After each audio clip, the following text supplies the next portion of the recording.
ଜାଣିଛ ସାଙ୍ଗମାନେ, ବାପା ମା ଶାଶୁ ଶ୍ୱଶୁର ଭିତରେ ଫରକ କ'ଣ? ମୁଁ ତ ମାନେ କାହାରିକି ପର ଭାବେନି କି କାହାକି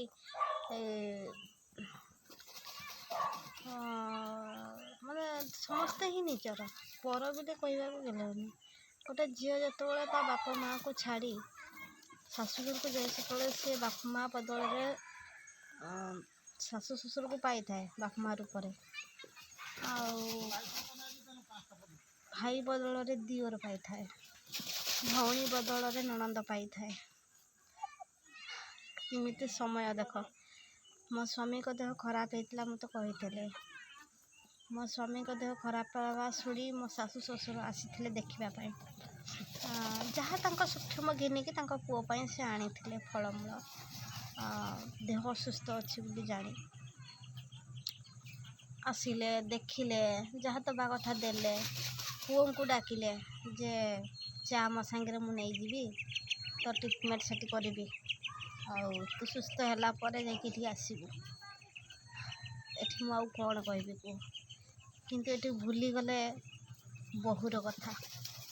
ଗୋଟେ ପର ଝିଅ କ'ଣ ତା କର୍ତ୍ତବ୍ୟ ସେ କରିନଥିଲା?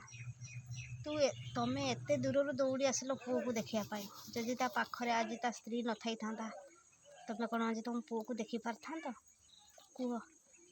ମୋ ପାଇଁ ମୋ ଶଙ୍ଖା ସିନ୍ଦୁର କ'ଣ ବଡ଼ ନାହିଁ? ମୁଁ ପଛେ ମରିଯାଏ, କିନ୍ତୁ ମୋ ଶଙ୍ଖା ସିନ୍ଦୁର ମୋ ପାଇଁ ବଜ୍ର। ମୋ ଶଙ୍ଖା ସିନ୍ଦୁର ହିଁ ମୋ ପାଇଁ ବଡ଼, ମୋ ଇଜ୍ଜତ, ମୋ ମାନ, ମୋ ସମ୍ମାନ, ଆଉ ମୋ ଭବିଷ୍ୟତ ମଧ୍ୟ। ତେଣୁ ମୁଁ କେମିତି ମୋ ସିନ୍ଦୁରକୁ ବିପଦରେ ପକାଇଦେବି? ଅଚେତ ହେଇ ପଡ଼ିଗଲେ, ପାଖରେ ଗୋଟେ କେହି ଥିଲେନି। ରାତି 12ଟା 1 ବେଳେ ମୁଁ ଏକୁଟିଆ ବି ତାଙ୍କୁ ସମ୍ଭାଳି ପାରିନଥିଲି, ଟେକି ପାରିନଥିଲି। ବାହାରେ ପଡ଼ିଗଲେ, ଟେକିକି ଘରକୁ ନେଇ ପାରିନଥିଲି। ମୋ ଭାଇ ଗାଁରେ ଗୋଟେ ଭାଇକି ଡାକି ଉଠେଇ ଗାଡ଼ି ଭଡ଼ା କରି ମେଡ଼ିକାଲ ନେଇ ମେଡ଼ିସିନ ଆଣି ଦୁନିଆ ଚେକଅପ୍ କରି ପୁଅକୁ ଦେଖେଇ ଦେହ ଭଲ ଟିକେ ସୁସ୍ଥ କରି ଘରକୁ ଫେରେଇ ନେଇକି ଆସିଲି। କିନ୍ତୁ ଭୁଲିଗଲେ ସେଇ ପର ଝିଅଟା କଥା, ଯେଉଁ ଝିଅଟା ପାଇଁ ଆଜି ସେ ତାଙ୍କ ପୁଅକୁ ଦେଖିପାରିଲେ। ଟିକେ ବି କେୟାର କଲେନି ଯେ ହଁ ଆଜି ମୋ ବୋହୂଟା ପାଖରେ ଥିଲା ବୋଲି ଆଜି ମୋ ପୁଅ ଠିକ୍ ଅଛି। ସେ ତାଙ୍କ ପୁଅର ଦେହ ପା ଭଲ ମନ୍ଦ ପଚାରିକି ସାଙ୍ଗରେ ନେଇଯିବା ପାଇଁ ବାହାରିଲେ, କିନ୍ତୁ ଏ ବୋହୂର କଥା ମନେ ପଡ଼ିଲାନି କି ପଦେ ପଚାରିଲେନି ଯେ ତୋ ଦେହ କେମିତି ଅଛି, ତୁ କେମିତି ଅଛୁ। ଟିକେ ବି ଏଠି କେହି କାହାରି ନେଇ ବୁଝିଗଲି ମୁଁ।